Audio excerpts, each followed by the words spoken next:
però la història com a disciplina no ho és opinable, és una ciència organística. I com a tota ciència, doncs té un consens i un rigor i una ètica que s'ha de seguir. Per tant, ni és opinable, ni és segons com es miri, ni és segons qui te l'expliqui. Vale? I aquí tenim el primer problema. Quan fas divulgació històrica, la primera cosa a la qual ens enfrontem és haver d'explicar-li a la gent que la història no és una cosa que és opinable ni segons qui te l'expliqui, sinó que hi ha persones que amb honradesa intenten fer divulgació històrica documentada i contrastada, i hi ha persones que no, que això s'ho passen per l'art de triomf i que intenten explicar mentides i enganyar la gent, d'una banda i d'una altra. Suposo que tothom m'entén que quan dic d'una banda o d'una altra, per a història de Catalunya em refereixo nacionalista espanyol o nacionalista català. Tothom m'ha entès, no? Vale, no calia. Vale. Des d'aquest punt de vista ho tenim. Hi ha moltíssima seu d'història i és important que es faci divulgació per lluitar contra aquesta seu d'història. És a dir, es fa molta mentida contra la història de Catalunya, però la forma de lluitar-hi és divulgant la pròpia història, com per exemple amb aquest llibre, i donant recursos perquè la gent aprengui.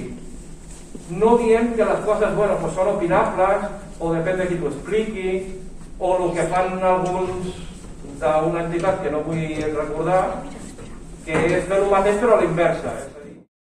Ho fem perquè considerem que és important que la gent conegui un mínim de la història, de la seva història, perquè aquest coneixement afecta directament a la percepció que qualsevol persona pot tenir del seu present.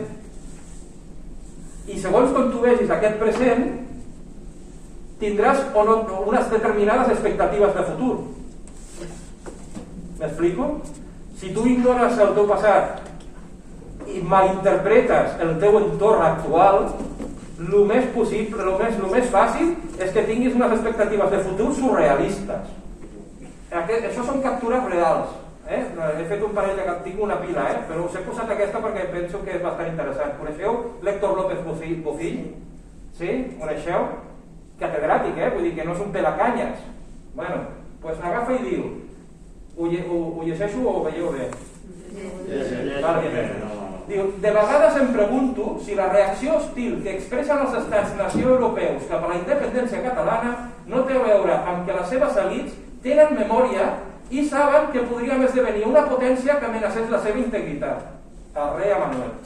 És a dir, que no ens donen la independència, perquè ens l'han de donar, no ens volen reconèixer la independència perquè som tan poderosos que acabaríem amb tots. I a més, perquè ja ho havíem estat, és a dir, ells donen a entendre, perquè tenen memòria, els altres se'n recorden del que nosaltres hem oblidat. És a dir, es veu que tothom sap que Catalunya havia estat un gran imperi, tothom menys nosaltres, i per això no ens donen la independència. Perquè si fóssim independents, el Putin ens el menjàvem amb patates en 4 dies. I això és un catedràtic, que no és historiador, però cada vegada que obre la boca vomita alguna cosa d'història, sense tenir res per fer.